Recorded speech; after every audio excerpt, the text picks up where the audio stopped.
அன்பான மகிமை டிவி நேயர்கள் எல்லோரையும் இயேசு கிறிஸ்துவின் நாமத்தில் வாழ்த்துவதிலே மிகுந்த மகிழ்ச்சி அடைகிறேன். என்னுடைய பெயர் ஹெகின் ஜான். நான் தூத்துக்குடியிலே ஊழியம் செய்து வருகிறேன்.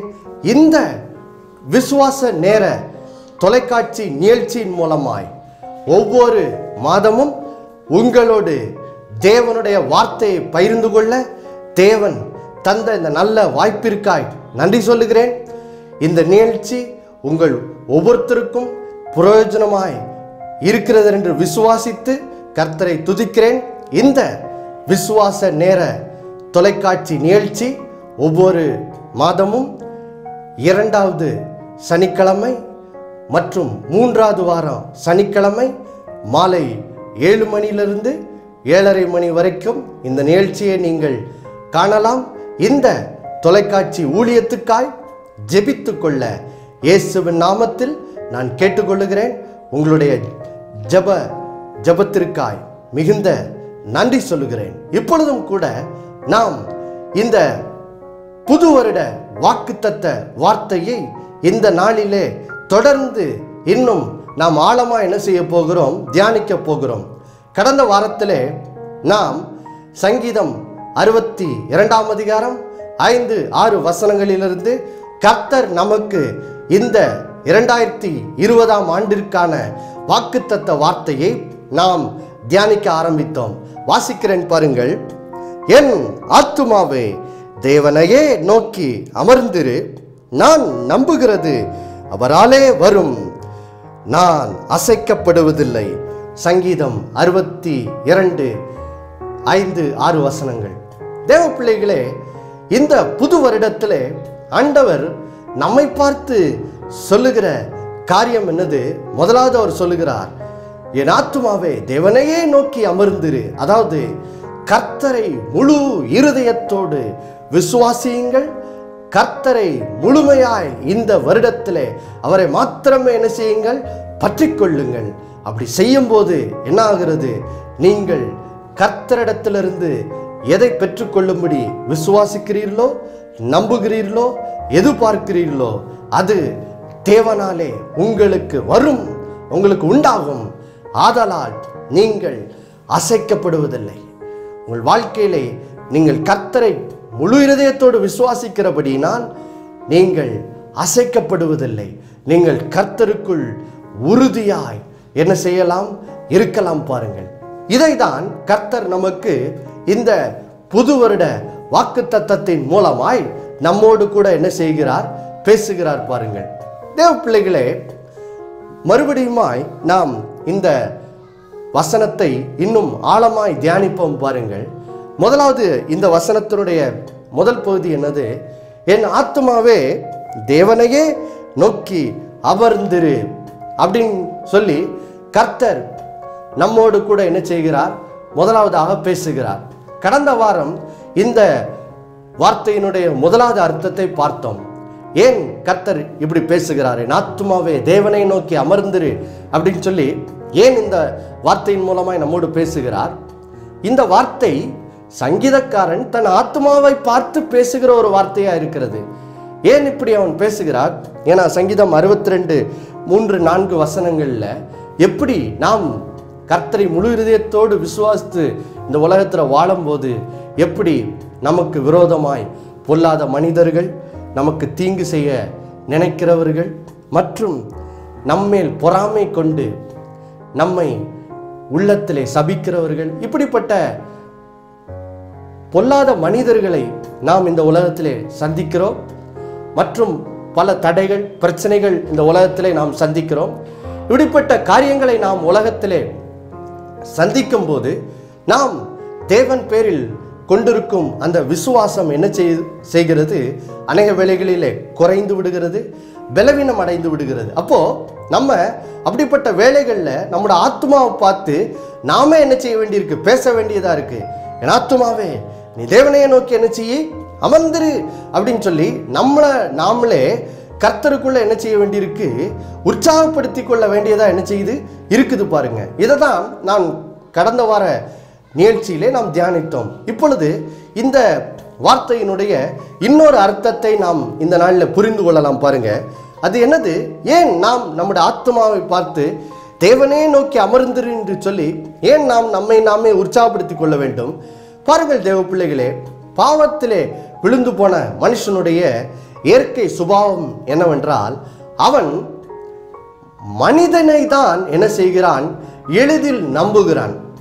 யோசித்து பாருங்க, உங்களுடைய நண்பர் உங்களை பார்த்து சொல்லுகிறார், இந்த நாளில் நான் 8 மணிக்கு உன்னை சந்திக்க வருவேன் அப்படி என்று சொல்லிவிட்டால் நாம் உடனே என்ன செய்கிறோம்? அந்த சக மனிதன் சொல்ல அந்த வார்த்தையை நம்பி உடனே ஒரு 7:50 ஆன உடனே நம்ம எதிர்பார்க்க ஆரம்பிச்சிடும். நம்ம நண்பன் வருவான், நாம் அவரை சந்திக்கிறோம் என்று சொல்லி நாம் எதிர்பார்க்க ஆரம்பித்து விடுகிறோம். அதே போல கர்த்தர் நம்மை பார்த்து சொல்லுகிறார். என்ன சொல்லுகிறார்? எடுத்துக்காட்டிற்கு நமக்கு ஒரு வியாதி வரும்போது அவர் வாக்குரைக்கிறார், அவருடைய தழும்புகளால் நீங்கள் குணமாகிறீர்கள் என்று சொல்லி 1 பேதுரு 2:24 நமக்கு சொல்லுகிறார். யோசித்து பாருங்கள், அந்த வார்த்தையை ஆண்டவர் நமக்கு கொடுத்திருக்கிறார். ஆனால் நமக்கு ஒரு வியாதி வரும்போது அந்த வாக்கு தத்தத்தை நம்மால் முழுமையாய் விசுவாசிக்க முடிகிறதா? அநேக வேளைகளில் நம்மளால முடியல பாருங்க. நமக்கு உடனே சந்தேகம் தான் என்ன செய்யுது? வருது. எடுத்துக்காட்டிற்கு ஆதியாகமம் 16ஆம் அதிகாரத்தில் தேவ பிள்ளைகளே, சாராள் ஆபிரகாமின் மனைவியாகிய சாராயினுடைய வாழ்க்கையில் அங்கே அந்த அதிகாரத்தில் எப்படி அவளுக்குள் ஒரு அவிசுவாசம் உண்டானது என்பதை குறித்து நாம் வாசிக்கிறோம். பல வருடங்களாய் காத்திருந்து அவளுடைய இருதயம் சோர்ந்து போய் அவள் ஆபிரகாமை பார்த்து சொல்லுகிறார், கர்த்தர் எனக்கு குழந்தையை தர்ற இப்போ என்னது சித்தம் இல்லை போல, அதனால இப்பொழுது ஆகாரின் மூலமாக என் வேலையாளாகிய ஆகார் மூலமாக எனக்கு ஒரு பிள்ளை என்ன செய்யும்? பெற்றுத்தாரும் என்று சொல்லி இப்படி அங்கே சாராள் ஒரு தன்னுடைய அவிசுவாசத்தினாலே ஒரு தேவனுக்கு பிரியமில்லாத ஒரு காரியத்தை அங்கே செய்கிறதை நாம் என்ன செய்கிறோம்? பார்க்கிறோம் பாருங்கள். பிரியமானவர்களே, அங்கே சாராள் அவிசுவாசப்பட்டதை பார்க்கிறோம். உடனே நம்ம நினைக்கலாம், சாராள் அப்படி அவிசுவாசப்பட்டாள் என்று. அநேக வேளைகளில் நாமும் அப்படித்தான் என்ன செய்கிறவர்களாய் இருக்கிறோம். ஆனால் நல்ல செய்தி என்னவென்றால் தேவ பிள்ளைகளே, ஆதியாகமம் 16ஆம் அதிகாரத்திலே கர்த்தருடைய வார்த்தையை அவிசுவாசப்பட்ட அந்த சாராள் பின்பு வேதம் சொல்லுகிறது, எபிரேயர் 11ஆம் அதிகாரம் 11வது வசனத்திலே, சாராள் விசுவாசத்தினாலே வாக்கு பண்ணினவர் உண்மையுள்ளவர் என்று எண்ணி வயது சென்றவளா இருந்தாலும் கற்பந்தரிக்க பலனடைந்து அவள் ஈசாக்கை என்ன செய்தால்? பெற்றெடுத்தாள் என்று சொல்லி வேதம் சொல்லுகிறது பாருங்கள் தேவ பிள்ளைகளே. பிரியமானவர்களே, அப்போ சாராளுடைய வாழ்க்கையிலிருந்து நாம் என்ன கற்றுக்கொள்கிறோம்? ஒருவேளை இதற்கு முன்பு நாம் மனிதனுடைய வார்த்தையை எளிதாய் நம்பி விடுகிறோம். ஆனால் கர்த்தருடைய வார்த்தையை நம்புவதற்கு நாம் ஒருவேளை என்ன செய்யலாம்? கஷ்டப்படலாம். ஆனால் இந்த புது வருடத்தில் நாமும் கூட சாராளை போல நம்முடைய வாழ்க்கையில ஒரு மாற்றத்தை அனுபவிக்கலாம். இதற்கு முன் அவிசுவாசப்பட்டு கொண்டிருந்த நாம் இனி கர்த்தரை, மனிதனுடைய வார்த்தையை நம்புவதை பார்க்கிலும் கர்த்தருடைய வார்த்தையை இன்னும் அதிகமாய் ரொம்ப எளிதாய் நம்புகிறவர்களாய் நம்முடைய வாழ்க்கை கூட என்ன செய்யலாம்? மாறலாம் பாருங்க. மாற வேண்டும் என்று சொல்லி கர்த்தர் இந்த நாளிலே விரும்புகிறார் தேவ பிள்ளைகளே. அதை தான் அவர் இந்த புது வருட வாக்கு தத்தத்தின் மூலமாக என் ஆத்துமாவே தேவனை நோக்கி அமர்ந்திரு என்று சொல்லி அந்த சங்கீதம் 62:5 மூலம் நம்மோடு என்ன செய்கிறார்? பேசுகிறார் பாருங்க. அப்போ தேவ பிள்ளைகளே, நாம் இந்த நாளிலே மனிதர்களை நம்புவதிலிருந்து நாம் அந்த பழக்க வழக்கத்திலிருந்து மாற வேண்டும். மனுஷனுடைய கையை நம்பி வாழ்வது, அல்லது நாம் செய்கிற வேலையை நம்புவது, நம்முடைய சம்பளத்தை நம்புவது, அல்லது நம்முடைய உறவினர்களை நம்பி வாழ்வது, இப்படிப்பட்ட வாழ்க்கை முறையிலிருந்து நாம் மாறி கர்த்தரையும் அவருடைய வாக்கு தத்தத்தையும் ஆபிரகாமை போல சாராளை போல முழுமையாய் நம்புகிற அந்த வாழ்க்கை முறைக்குள்ளே நாம் என்ன செய்ய வேண்டும்? பிரவேசிக்க வேண்டும் பாருங்க. இது ரொம்ப ரொம்ப முக்கியம் தேவ பிள்ளைகளே. ஏன் நாம் மனிதர்களை நம்புவதை நிறுத்த வேண்டும்? அதற்கு முக்கியமான காரணத்தை சங்கீதம் 62:9 வசனத்தை நாம் வாசிக்கிறோம் பாருங்கள். அங்கே வசனம் சொல்லுகிறது, கீழ் மக்கள் மாயையும் மேன்மக்கள் பொய்யுமாமே, தராசில வைக்கப்பட்டால் அவர்கள் எல்லாரும் மாயையிலும் லேசானவைகள் என்று சொல்லுகிறது. தேவ பிள்ளைகளே, இங்கே சங்கீதம் 62:9 மனிதனோட வாழ்க்கையில் உள்ள ஒரு குறையை பற்றி வேதம் சொல்லுகிறது. அது என்னது? இங்கே சொல்லுகிறது, கீழ் மக்கள் மாயையும் மேல் மக்கள் பொய்யுமாமே. அதாவது இன்றைக்கு மனுஷனோட வாழ்க்கை எப்படி இருக்கிறது பாருங்கள். என்றைக்கு ஆதாமும் ஏவாளும் பிசாசனுடைய பொய்களை நம்பி பாவம் செய்தார்களோ அன்றிலிருந்து மனுஷனுடைய வாழ்க்கை ஒரு மாயையா என்ன செய்து விட்டது, மாறிவிட்டது. எடுத்துக்காட்டிற்கு யோசித்து பாருங்கள். இன்றைக்கு உலகத்திலே அநேகர் பதவி ஆசை, பண ஆசை, பெருமை இதையே இச்சித்து என்ன செய்கிறார்கள், வாழ்நாள் பூரா அதற்கு பின்னாடியே ஓடுகிறார்கள். இந்த இச்சையை நிறைவேற்றுவதற்காக என்ன செய்கிறார்கள், ஓடுகிறார்கள். ஆனா அவருடைய வாழ்க்கையின் முடிவுக்கு வரும்போது, அவர்கள் திரும்பி பார்க்கும்போது அவர்களுடைய உள்ளம் உடைந்து போய்விடுகிறது. அவர்களுடைய அப்பொழுதுதான் அவர்களுக்கு புத்தி வருகிறது, ஐயோ வாழ்நாள் பூரா பணத்துக்கு பின்னாடியும் பதவிக்கு பின்னாடியும் பெருமை அகந்தைக்கு பின்னாடி நான் ஓடி என் வாழ்நாளையெல்லாம் வீணடிச்சிட்டேனே என்று சொல்லி அவர்கள் தங்களுடைய வாழ்க்கையின் முடிவில் தான் என்ன செய்கிறார்கள், உணர்கிறார்கள். பாருங்க, இதற்கு ஒரு பெரிய எடுத்துக்காட்டு நாம் சரித்திரத்திலே வாசிக்கிறோம். சரித்திரத்திலே ஒரு பெரிய மன்னராக திகழ்ந்தவர் மாமன்னர் அலெக்சாண்டர். அலெக்சாண்டர் கிரேக்க சாம்ராஜ்யத்தின் மன்னராக என்ன செய்தார், இருந்தார். பாருங்கள், அவர் தன்னுடைய சிறிய வயதிலேயே ஒரு பெரிய வல்லமையுள்ள ராஜாவாய் திகழ்ந்து தன்னுடைய சிறு வயதிலேயே என்ன செய்தார், பெரிய சாதனைகளை படைத்தார். அவர் தன்னுடைய ராஜ்யத்தின் எல்லைகளை பெரிதாய் விரிவுபடுத்தினார். பாருங்க, அநேக தேசங்களை அவர் போர் தொடுத்து அந்த தேசங்களை ஜெயித்து அவர் அநேக தேசங்களை தன்னுடைய ராஜ்யத்தின் ஆளுகைக்குள்ள என்ன செய்தார், கொண்டு வந்தார். பாருங்க, ஆனா அவருடைய வாழ்க்கையிலே திடீரென்று ஒரு காரியம் ஏற்பட்டது. அது என்னது? அவர் தன்னுடைய வாழ்வின் மிக குறைந்த வயதிலேயே மரணத்தை என்ன செய்தார், சந்தித்தார். சந்தித்த போது பாருங்க, அவர் தன்னுடைய கடைசி விருப்பமாக இப்படி தான் சொன்னாரா. என்ன சொன்னாரா? அவரை அந்த அடக்கம் பண்ணுகிற அந்த பெட்டியிலே அவரை வைத்து கொண்டு போகும்போது அவருடைய 2 கைகளை என்ன செய்யணுமா, வெளியே தொங்க போட்டு அவர் கொண்டு போக வேண்டும் என்று சொல்லி அவர் என்ன செய்தாரா, தன்னுடைய வீரர்களுக்கு கட்டளையிட்டாராம். ஏன் அப்படி சொல்லுகிறீர்கள் என்று அவர்கள் கேட்டபோது அவர் சொன்னாரா, இந்த அலெக்சாண்டர் மாமன்னர் உலகத்தையே ஆளுகை செய்தார், எத்தனையோ ராஜ்யங்களை ஜெயித்து பெரிய சாதனைகளெல்லாம் படைச்சாரு.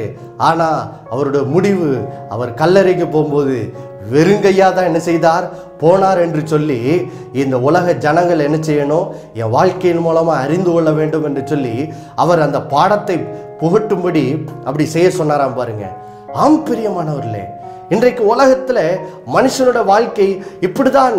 பாருங்கள், பிசாசின் பொய்களை, உலகத்தின் இச்சைகளால் இச்சிக்கப்பட்டு மனுஷன் என்ன செய்கிறான், பிசாசின் பொய்களை நம்பி கடைசியில மாயையிலே அகப்பட்டு கடைசியில என்ன செய்து விடுகிறான், வாழ்நாளையெல்லாம் என்ன செய்து விடுகிறான், வீணாக்கி விடுகிறான். பாருங்க தேவ பிள்ளைகளே, இந்த நாளிலே இப்படிப்பட்ட ஒரு வேதனையிலிருந்து நாம் விடுவிக்கப்பட வேண்டும் என்று சொல்லிதான் ஆண்டவர் சொல்லுகிறார், மனுஷனை நம்புவதை நிறுத்திவிட்டு கர்த்தர் பேரில் என்ன செய்யுங்கள், நம்பிக்கையாயிருங்கள் என்று சொல்லுகிறார். ஏன் வேதம் சொல்லுகிறது, யோவான் 14ஆம் அதிகாரம் 6வது வசனத்திலே இயேசு சொல்லுகிறார், நானே வழியும் சத்தியமும் ஜீவனுமாய் இருக்கிறேன் என்று சொல்லுகிறார். ஆம் பிரியமானவர்களே, இயேசுவே சத்தியமா என்ன செய்கிறார், இருக்கிறார். அப்போ நம்ம இயேசுவை விசுவாசிச்சு ஒவ்வொரு நாளும் வாழும்போது யோசித்து பாருங்கள் தேவ பிள்ளைகளே, நாம் மாயையில என்ன செய்ய மாட்டோம், அகப்பட மாட்டோம். நம்முடைய வாழ்நாளெல்லாம் வீணா என்ன செய்யாது போகாது. உலகத்தின் இச்சைகள், உலகத்தின் பாவ இச்சைகளால் நாம் இழுக்கப்பட்டு நம்முடைய வாழ்க்கை தவறான வழியில என்ன செய்யாது போகாது. நாம் கர்த்தரால் வழி நடத்தப்பட்டு நாம் நம்முடைய வாழ்க்கையிலே சரியான பாதையில என்ன செய்வோம், வழி நடத்தப்பட்டு கடைசியில முடிவில் நாம் திரும்பி பார்க்கும்போது பாருங்கள், நாம் கர்த்தரை துதிக்கிறவர்களா இருக்கலாம். கர்த்தாவே, ஒரு அர்த்தமுள்ள வாழ்க்கையை வாழும்படி எனக்கு உதவி செய்தீரே என்று சொல்லி நாம் இப்படியாக கர்த்தரை துதிக்கும் ஒரு வாழ்க்கைக்குள்ளே என்ன செய்யலாம்? பிரவேசிக்கலாம். பாருங்கள் தேவ பிள்ளைகளே, யோசித்து பாருங்கள் தேவ பிள்ளைகளே. ஆபிரகாமை குறித்து வாசிக்கிறோம். ஆபிரகாம் கர்த்தரை விசுவாசித்தான். யோசித்து பாருங்க, ஆபிரகாமின் காலத்திலே ஆபிரகாமோடு எத்தனையோ பேர் வாழ்ந்தார்கள். இன்றைக்கு அவர்களுடைய பேரெல்லாம் நமக்கு யாருக்குமே தெரியாது.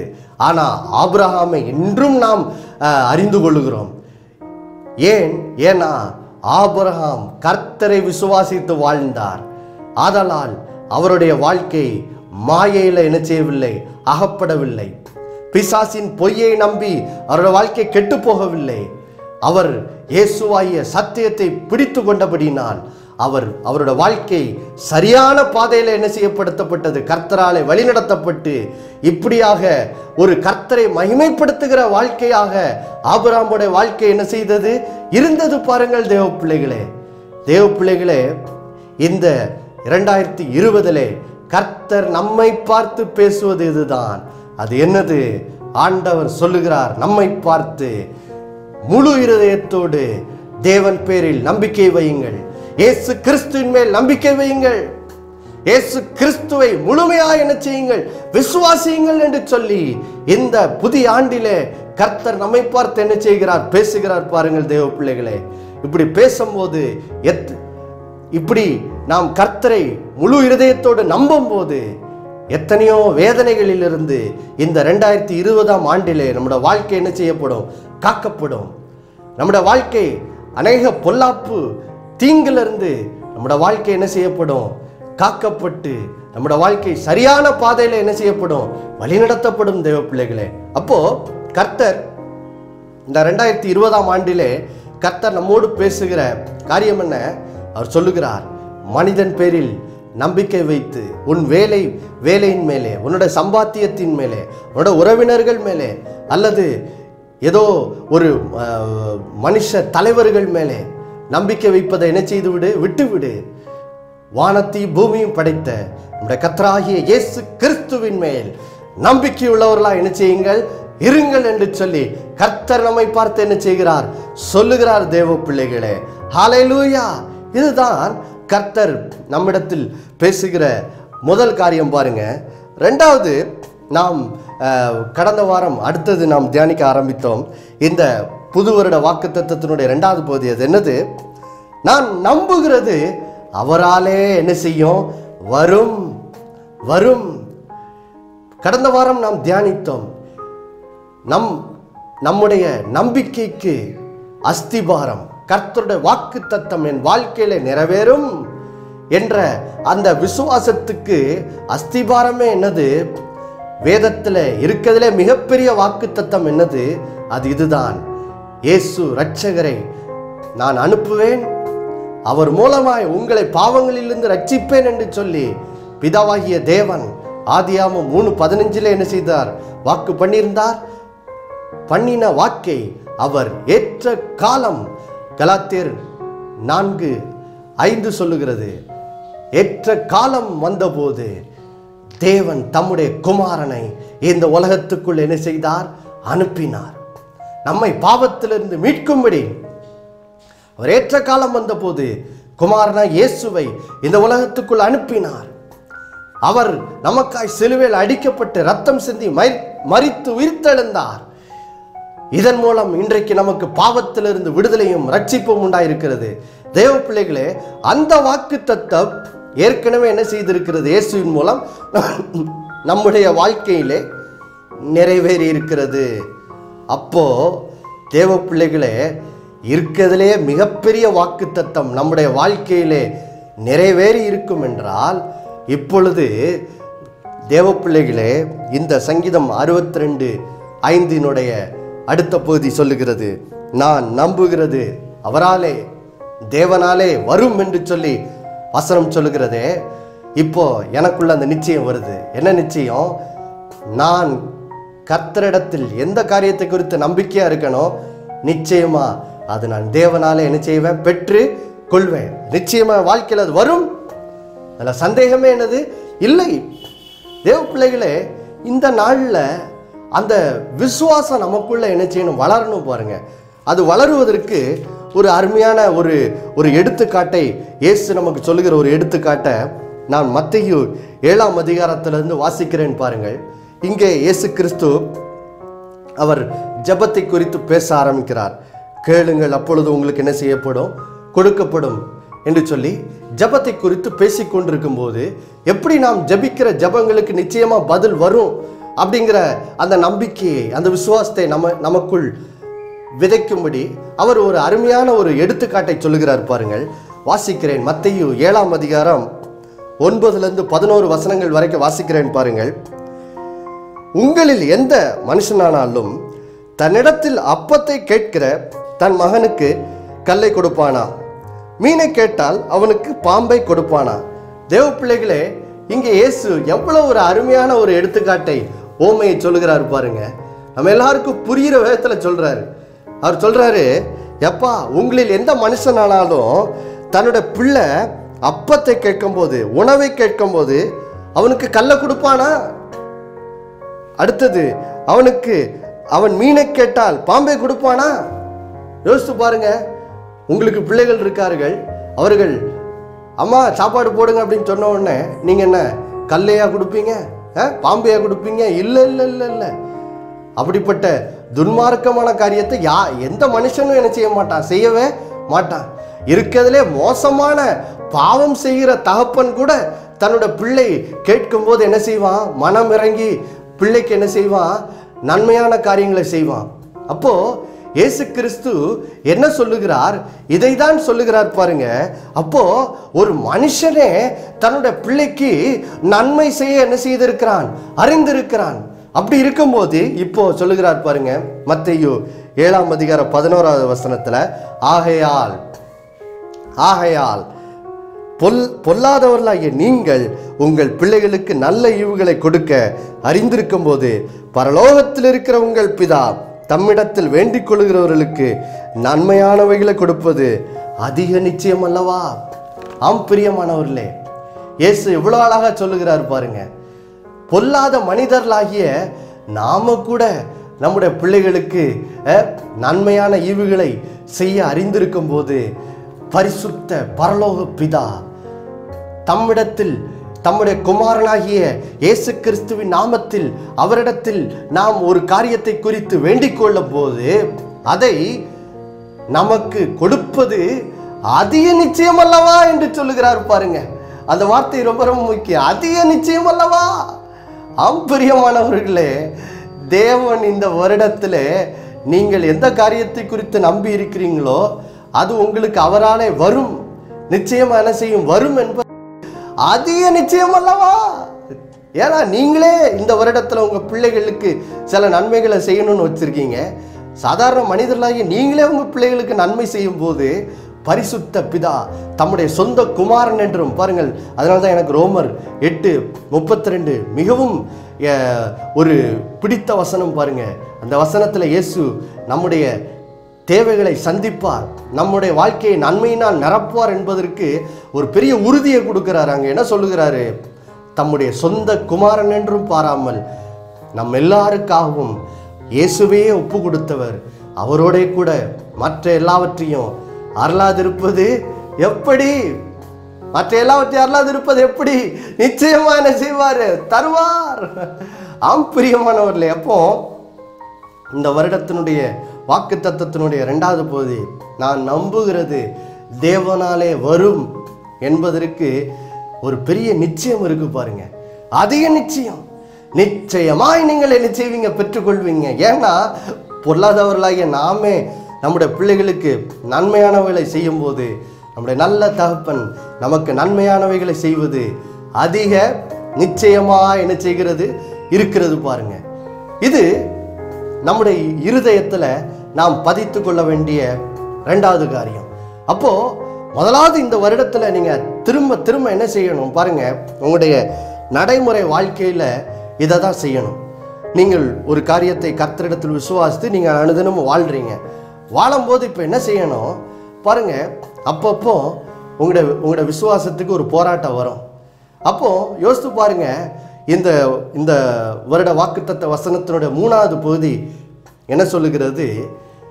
சங்கீதம் 62:6 சொல்லுகிறது, நான் அசைக்கப்படுவதில்லை, நான் அசைக்கப்படுவதில்லை. அப்போ நான் கர்த்தர் பேரில் உறுதியாய் விசுவாசம் உள்ளவர் நான் இருக்கும்போது, இப்போ நான் நம்புகிறதா தேவனாலே வரும் என்ற அந்த நிச்சயம், இப்போ அதிக நிச்சயம் எனக்குள்ள வந்துட்ட உடனே இப்போ எனக்கு என்ன நடக்குது?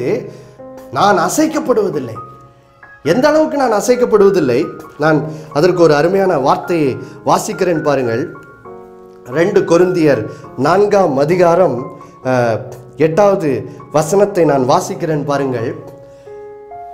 நாங்கள் எப்பக்கத்திலும் நெருக்கப்பட்டும் ஒடுங்கி போவதில்லை, கலக்கமடைந்தும் மனம் முறிவடைவதில்லை என்று சொல்லுகிறது பாருங்க. ஆம் பிரியமானவர்களே, நீங்க எப்போ கர்த்தர் பேரில் உறுதியாய் மாறுகிறீர்களோ, கர்த்தர் பேரில் உள்ள விசுவாசத்தில் எப்போ அந்த முழு நிச்சயம் உங்களுக்குள்ள வந்துருச்சோ, அப்போ பாருங்க உங்களோட வாழ்க்கை எந்த அளவுக்கு மாறிடுது.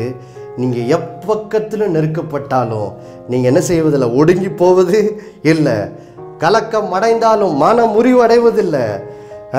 எவ்வளோ பெரிய இது பார்த்தீங்களா? உங்களுடைய இருதயத்தில் ஒரு உறுதி வந்துடுது. அந்த உறுதி வந்த உடனே நீங்கள் அசைக்கப்படுவது என்னது இல்லை. பாருங்க தேவ பிள்ளைகளே, ஆதலால் கடந்த 2 வாரமாக நாம் இந்த அருமையான புது வருட வாக்குத்தத்தத்தை தியானித்தோம். அது என்னது?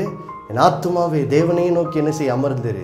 அப்போது கர்த்தர் இந்த நாளில் சொல்கிறாரு, ஒவ்வொரு நாளும் இந்த நாளில் இருந்து காலையில் எந்திரிச்சோடனே உங்களை நீங்களே என்ன செய்யுங்க? விசுவாசத்தில் உற்சாகப்படுத்துங்க. எப்படி?